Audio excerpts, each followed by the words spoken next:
سبيل الدموع سبيل مريح تنهد پانچواں سالانہ مسابقہ تقاریر زیر اہتمام انجمن اصلاح اللسان مدرسہ عربیہ ترتیل القرآن باضابطہ مصاحبین کے تقریروں کا آغاز کرتے ہیں۔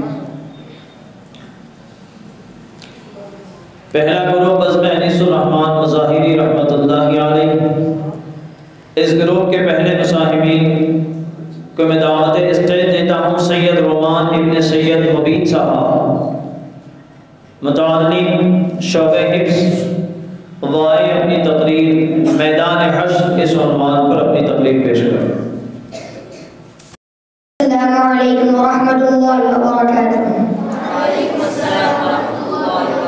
الحمد لله كفى والصلاة والسلام على رسوله المصطفى أما بعد فقد قال الله تبارك وتعالى في القرآن المجيد والفرقان الحميد صدق الله العظيم۔ صدر محترم معزز اساتذہ کرام، حکم صاحبین اور میرے پیارے عزیز ساتھیوں، قبر کی مٹی کے بعد آخرت کی دوسری منزل حشر کا میدان ہے، جہاں ابتدائی دنیا سے لے کر انتہائی دنیا تک کے تمام لوگ جمع ہوں گے۔ نفسی نفسی کا عالم ہوگا، کوئی کسی کا پرسان حال نہ ہوگا، سب کو اپنی اپنی پڑی ہوں گی۔ میدان حشر اس وقت قائم ہوگا جب قیامت آئیں گی۔ قیامت اس وقت آئیں گی جب حضرت اسرافیل علیہ السلام سور پھونکیں گے۔ سورۃ یاسین میں جس کا ترجمہ ہے، اور کب ہے یہ وعدہ اگر تم سچے ہو، نہیں مگر ایک دہشتناک آواز جو انہیں آ پکڑیں گی اور وہ آپس میں جھگڑ رہے ہوں گے، پھر نہ کوئی کسی کو وصیت کر سکیں گے اور نہ اپنے گھروں کو واپس جا سکیں گے۔ قیامت کا منظر بڑا ہولناک ہوگا، کائنات عالم درہم برہم ہو جائیں گے، پہاڑ روئی کی دھاروں کی طرح اڑتے پھریں گے، آسمان زمین چاند سورج ستارے سب ٹوٹ پھوٹ جائیں گے، ہر شے پر فنا طاری ہو جائیں گی، بس ایک ذات واحد مالک الارض والسماوات کے سوا کوئی باقی نہ رہے گا۔ سورۃ حج میں ہے جس کا ترجمہ ہے، اے لوگو اپنے رب سے ڈرو، بے شک قیامت کا زلزلہ بہت بڑی چیز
يوم يفر المرء من أخيه وأمه وأبيه وصاحبته وبنيه لكل امرئ منهم يومئذ شأن يغنيه.